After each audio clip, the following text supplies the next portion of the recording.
This is my first time in Nepal. I'm already very excited. So I've never been to a country like Nepal before. Amazing natural scenery, of course, and I know it's very famous for the Himalayas. I in fact told Mr. Sharma, I think, on the way here, there are two spots in the Indian subcontinent that everyone wants to go to: Delhi and Kathmandu. Yeah. And yeah, I think that's for a big reason.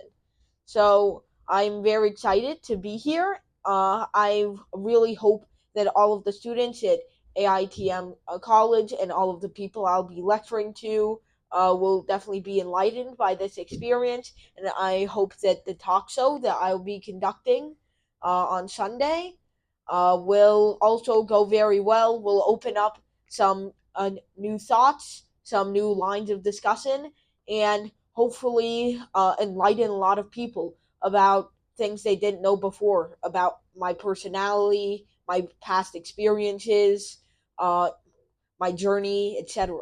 So, once again, it's my pleasure to be in Nepal. I have plenty of time here now. I'm not just flying from place to place. 5 or 6 days to spend here, which does not sound like a lot, but it's enough for me when you can only really spend 2 or 3 days at each university before flying off again. So it's going to be a great experience, I'm sure, and I'm definitely going to be learning a lot from the culture of Nepal, and I hope that a lot of people from Nepal will have a lot to learn from me. So that's my feelings on visiting Nepal. Thank you.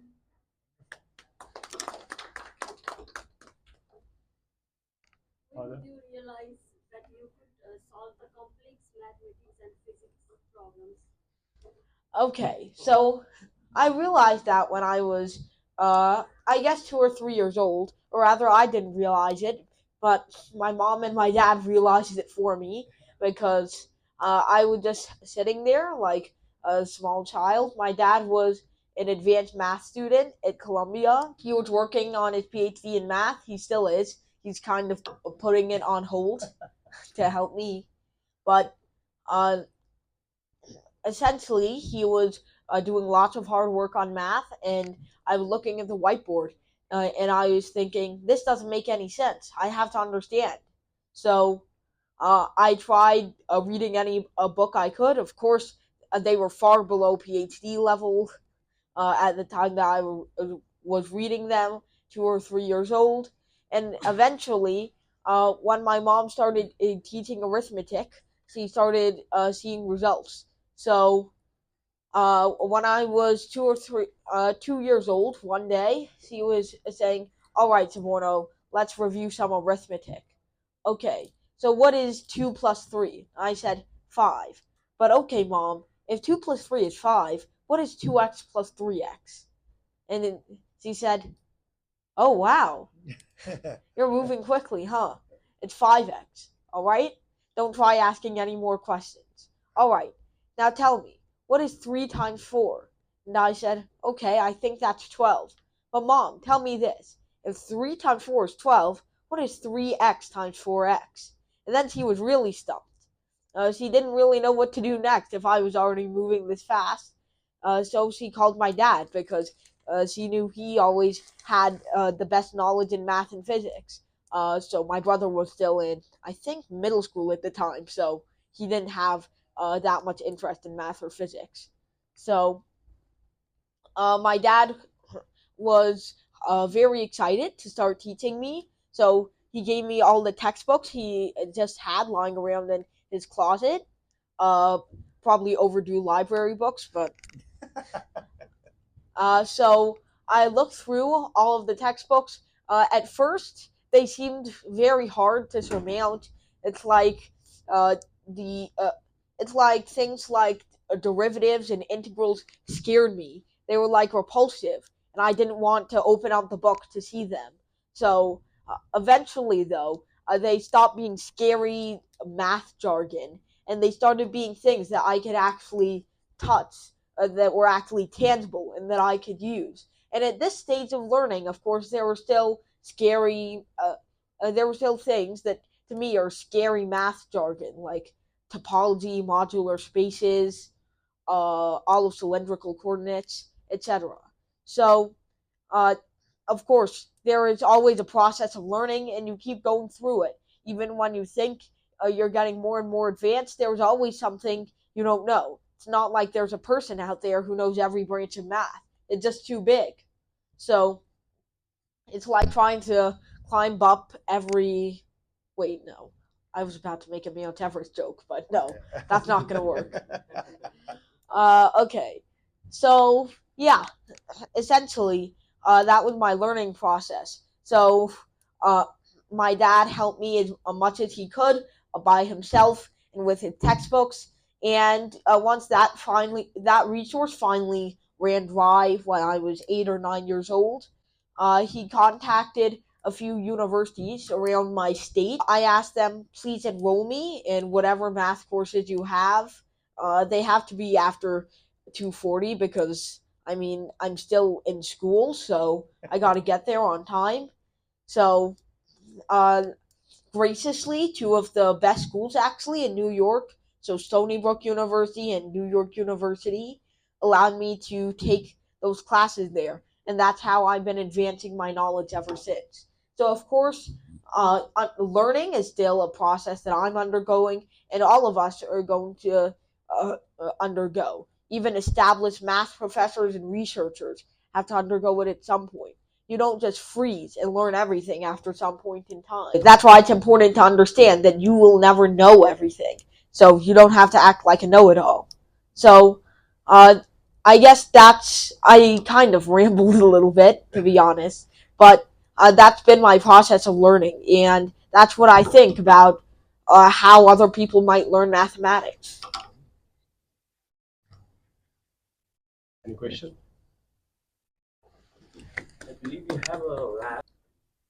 Hello, Professor. Welcome to Nepal. Thank And you. congratulations for 1 million subscriber on your Bari Science Lab. And my questions for you is related to physics.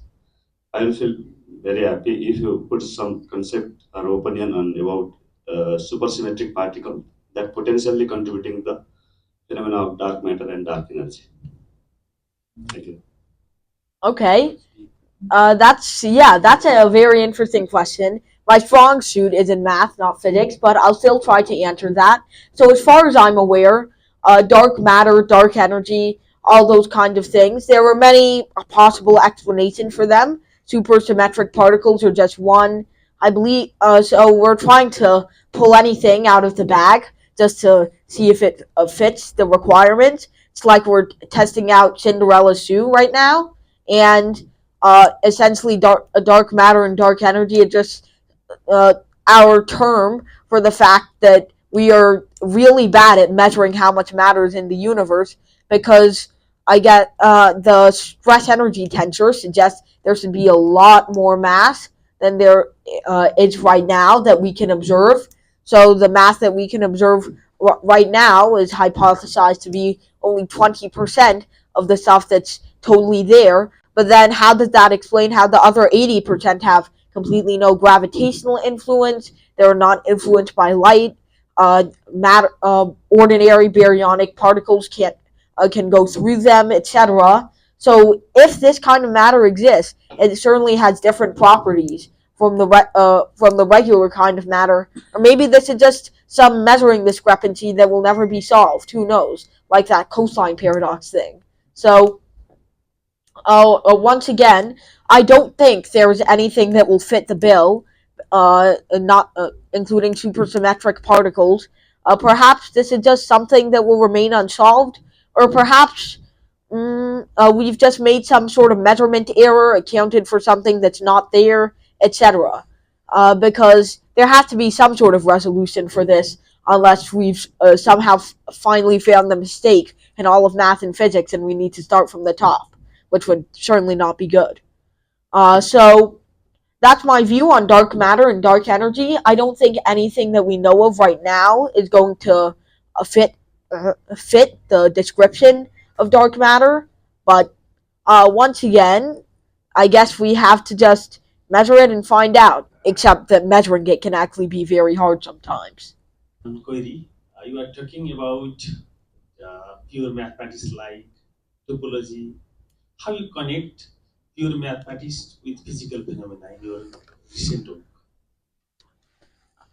Ah, so you mean the talks? Oh, so the recent talks that I did across India right before I came. Uh, you are talking about the pure mathematics like a topology. Yeah. How you connect the pure mathematics with physical phenomena like a physics? Of course. So the problem is a lot of pure mathematics, except the very, very top, isn't exactly pure. There is some application for it, very, very deep down. So of course, that application itself has to be obscure, but it still has to be there. So eventually, all pure math has to find its application to something. When Newton was inventing calculus, it was pure math, and look where it got us now. Uh, I don't think Newton was actually applying calculus all that much to physics, but well, he was in a lot of ways, but not very fully, especially non-integral calculus and so on and so forth. Find that every kind of math finds its use later on. So there isn't really no such thing as pure math in the future. We'll always find some use for something as new technologies come through and new ways of using them flow forward. So I guess you can trying to connect pure mathematics to the real world is just finding an application for it. What's now in the 20th and 21st century can be a very hard endeavor to conduct. Well, that's why they're still pure math. So it can sometimes be very hard to discover something, let alone figure out why this is useful and not just a curiosity of math. Uh, Oftentimes, it takes a whole another researcher to establish that kind of fact. Trying to connect actual pure mathematics to the real world is just like finding an application for it, which it can be done in many clever ways. Prime factorization, for example, which has long been thought to just be uh, some curiosity of pure math. So trying to factorize a number into two primes. Now it's being used all over cryptology and cybersecurity because it turns out it's really easy to find the other prime factor of a semi-prime or the product of two primes if you already know the first prime factor. But if you know neither of the two, then it's very hard to find either. So that's how you can keep someone who's not the intended recipient from actually seeing your message. Applications like these are very clever and only come to very creative minds, and you have to really look at every possible field for application. Which is why the person who discovers something in math is probably not the same person who actually figures out why it's useful. Thank you. Or recognize you as the youngest professor. But I'm very curious to know that do you have any goal? What do you want to be in future? I definitely want to conduct research on a lot of topics that I find interesting, most notably, I guess, combinatorics and probability, because those are the two that are mainly not really taught in higher education. So, of course, I find that they also have lots of practical applications now when it comes to quantum computing, etc. So, that's really what's very interesting to me. But what's even more interesting to me is just expanding mathematics and physics education. Now, this kind of drastic reform was already tried in the USA in, I think, the 1980s and 1990s. They called it new math. And they were teaching like group theory and set theory and I think abstract algebra in like eighth grade, but no one was understanding it. Uh, so there was I think a rebuttal titled "Why Jimmy Doesn't Know How to Multiply," uh, to this new math curriculum, and it was deprecated around the year 2000. So now I think it would be best to try again, but instead of introducing these concepts so abstractly, one of their biggest concerns was that neither the teachers nor the parents knew about these new topics, and so learning about it was frustrating for both of them. I feel like that shouldn't be an issue, that parents and teachers should be kept at a high level of education, well, at least the teachers. And for example, the teachers should be taking, for example, a qualification test every 5 or 10 years to see if they're still fit for the job that they're doing. I mean, you can't just have a teacher forgetting and forgetting and forgetting over time until all they know is the elementary school math that they teach. Because then, what happens if a student asks a question above their level? I know, Google it. So, so I think there were lots of ways that I want to advocate for changing math education, and I guess the really one of the biggest ways of bringing about reform is just protesting it or bringing awareness about it to the population. And also, I find that there have been channels that have taught me about the higher mathematics without sounding too wooey about all these equations. Like, oh no, these equations are only for a real physicist. You're not getting them, buddy, because you're watching a Brian Greene talk. So instead, they actually dive deep into what every single symbol means, what is the meaning of each equation, and that's what I find very important. I would like to bring that to an even higher level of education, because I find that right now there aren't, say, too many videos on topology that aren't way too confusing to understand, aren't way too hard to visualize, etc. So uh, I guess that's why I'm not doing too well in topology. So uh, I want to make sure that there are students out there someday who can completely hold math in their grasp, who can completely say, yes, I know this and I know how it can be applied to the real world, and I can think of a million uses of it from the top of my head. And not memorize a million uses of it from the top of my head.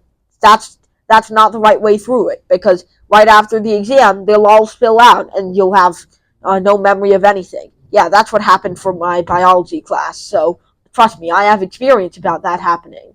I could tell you everything about DNA and RNA and all of that weird eukaryotes and prokaryotes, all of that weird gooey stuff right before my biology exam. But after it, I could tell you none of that. So, in the same way, a lot of students think about math. So that's how I'd like to change math and science education, and that's mainly my goal once I grow up. Thank you. Thank you. Yeah. Any question? One last question. Do you believe in supernatural powers? That's a very interesting question. A lot of people ask me a variation of the question, do you believe in God, or what religion do you believe in, or do you believe in the spirit, or do you believe in spiritual powers, and now do you believe in supernatural powers? Now, I usually say neutral on something like this, but when it comes to the supernatural, well, I mean, just find evidence first. That can't just be explained. Uh, I guess that can't be explained away. So, I mean, I feel like the supernatural is very plausible. There is definitely something outside that can't be explained by science going on up here, and not just going on inside our brains, but also going on in the world around us. But I think that most of the phenomena that we can observe, that we can predict, and that we can understand has been explained away by science. Now, of course, if there's an example you'd like to make me aware of, so I could do a little more research on it, then that would be wonderful. So I could figure out if there's actually something supernatural called the Ghostbusters or something, you know. It's like want to connect your ability with the supernatural power, or it's all about the hard work, passion, and dedication that you have to the studies. It's all about learning. My dad calls me a fast learner. My brother calls me a fast learner. I've been reading from textbooks since day one, but you have to venture outside your textbook too. I've been trying to understand these concepts in real life as much as I can, and I think that's what's really propelled me to the position I'm in right now when it comes to understanding. I don't think when I heard supernatural powers, I thought you were talking about those videos of like ghosts moving around chairs or something. But I understand what you mean now. But I wouldn't call that a supernatural or God given power. I think that I would call it just hard work and understanding, and maybe, as my dad would call it, fast learning. It's a very interesting question, certainly. How did you collect and remember such a huge information about the physics and mathematics? Well, the difference is you don't have to remember it. You can just do it by heart because it's not like you memorize the textbook. You read it like it's your Bible, but you have to actually understand what's going on inside. Try to associate what's going on with an actual physical situation where it's being applied. So you have to imagine them. Imagine you're taking a line and rotating it around, and then imagine the XY axis, and you're just drawing a straight line from the point down to the X axis, right to the Y axis, and you measure these lines over time, and that gives you the sine function and the cosine function. And I'm sure on your reference table it's going to tell you everything else until it's nailed into your head. Tan x is sine x over cosine x, and then all the inverse trigonometric functions too. So it's just a coincidence at this point that I've had to memorize some of these things, like the trigonometric relations, e to the I theta, because you end up using them so much when it comes to mathematical problems that you just can't get a break from them. But in general, I find it's not good to remember them. You have to know them. You have to really understand them from the bottom up instead of just chipping away at the top and thinking of the book like, I don't know, a reference table. So, once again, those are my thoughts on collecting and remembering or understanding information from a math book or a physics book or any academic textbook, really. Thank you. Thank you very much, all media personnels and academic leaders. Thank you, Professor Subarno Jagbari, Mr. Anil Kesri, and entire team for this kind of very interesting session that we discussed today. There are huge movement going on all over the world, and USA is taking lead on new generation science standard, where STEM education has been evolving. And probably Suborno is one of the pioneering youngest professor and education leader to take that into newer heights. Finally, if few words, Anil sir. Yeah, closing remarks. Of course. Thank you very much. First of all, it's indeed a delightful pleasure and privilege to be sitting next to such an amazing individual. Just listening to the few words that he said, the insights that he gave us, I can see that Sunday is going to be truly very, very enlightening for thousands of young Nepali youth. Um, I think our Sunday's discussion, looking at the poster there, we have former Prime Minister KP Sharma Oliji, and then we have Professor. So when we say age is but just a number, I think this is true proof, whether it is for young age or for old age. And that is where we're going to be talking about. I look forward to an amazing, energizing discussion with the professor and with the youth who are over there. I think the hall holds 3,000 to 4,000 people, so it's going to be highly, highly energized. The last time I did a function there, it was with Sadhguru. So I was hosting a function with Sadhguru and with 4,000 people there. And that was a highly energized program. And I think this is going to be just as highly energized as well. A lot of Nepali youth who are looking towards future in science or in any field that they want will see inspiration over here. And that, wow, I can do this as well. Whether it be in science, whether it be in painting, whether it be in music, whether it be in commerce, whatever it is, but I can do this because here is an example of someone who has done it. So I invite everybody, please join us on Sunday for an amazing, incredible, interaction, which I'm sure you will remember for many, many, many years and will have an impact on your life. Thank you so much for coming to Nepal, for being with us. I hope Nepal gives you memories that you will also remember for a very, very long time. I think the program has time for you to go around and see some of our heritage sites, visit some of the stupas, and I think that will be definitely something that you'll hold in your memory. Very treasured memories for you from Nepal as well. Once again, welcome to Nepal, and thank you so much for making the time to be here with us. Thank you.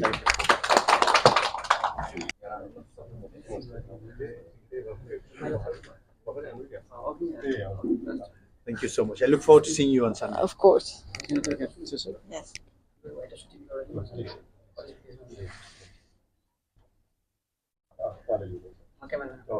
Thank you. So we'll have a group photo. Can you sit there? And we'll have just group photo. Okay.